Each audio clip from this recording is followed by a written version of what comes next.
Now my brief for today was quite straightforward. I've got a virtual £30,000 to spend. They want a review of a sporting touring or estate car, and it's going to be a BMW or an Audi. And straight away I chose the Audi. Now I know half of you have already fallen off your chair at that one. Yeah, BMW, it's one of the strongest brands in the world.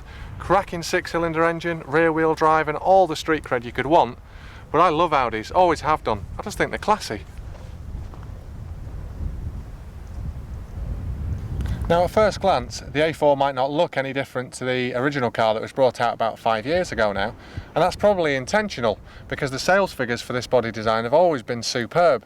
In fact, it's probably safe to say that it was this A4 that really lifted Audi's image up alongside likes of BMW and Mercedes. So I guess it's a case of, if it ain't broke, don't try and fix it.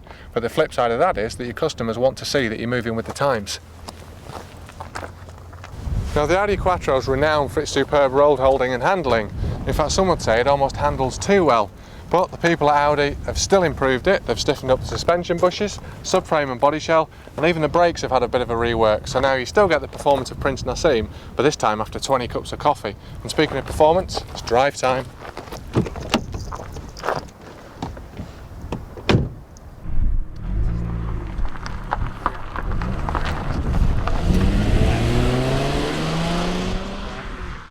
Now performance is certainly an issue with this particular A4. Although the engine range starts with a 1.6 petrol, under the bonnet of this one we've got a 2.8 litre V6 pushing out about 200 horsepower. And despite the extra weight of the Avant body style, performance figures are still really impressive.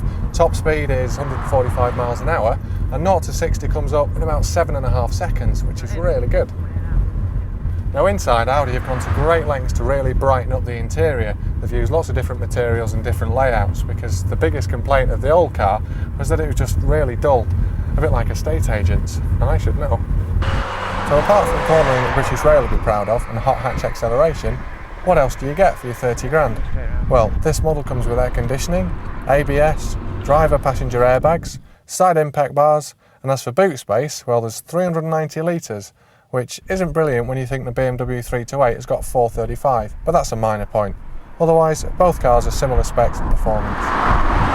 Now a couple of the extra features that this car has got, well we've got these gorgeous leather seats that I just want to take out and stick in front of the telly. And the best bit is this Tiptronic gearbox. Now with the gear lever on the left, it behaves just like a normal automatic, no problems there. But if you fancy getting a bit sporty, you flip the lever over to the right, and so you're going down the motorway, you decide you want to overtake, or you do, put your foot down, notch the lever back, and away we go. And you can even do that off these buttons on the steering wheel. Now without doubt, the biggest selling feature of this car is going to be the Quattro or the four-wheel drive. Just driving it today, it feels so incredibly solid and sure-footed. You never once expect it to lose grip or go sideways on you. Just watch me put it in a hedge now. But for some people, that might be its downside, because if you've got any sort of boy racer in you, and you really want to get some back-out action, that sort of thing, then possibly the rear-wheel drive BMW is going to be more suited to you. But I think with this one, you could almost go round the roundabout, eat your lunch, and be on your mobile phone all at the same time without any fear of leaving the road. I'm only joking.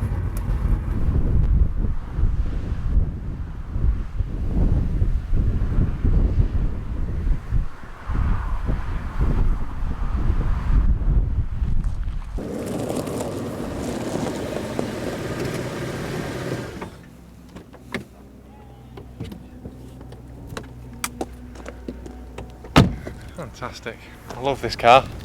But don't get me wrong, that doesn't mean that I don't like BMWs, on the contrary. But if we're looking at this and the 328 Tourer on paper, we've got similar price, we've got similar high specification, they've both got cracking 6-cylinder engines, and there's going to be no question about build quality because they're both German. So really it's down to two things. Firstly, the transmission. Do you want four-wheel drive in the Quattro, or do you want rear-wheel drive in the BMW? And the other one, which I think is going to be the big decider, is the badge, or more importantly the image. Which one of these do you want your neighbours to see? And I'm going to have to leave you pondering that one, because that's it for Car File this week. But be sure to watch next week, because we've got a cracking show. We're doing sporty cars and super minis, so hopefully I'll see you then.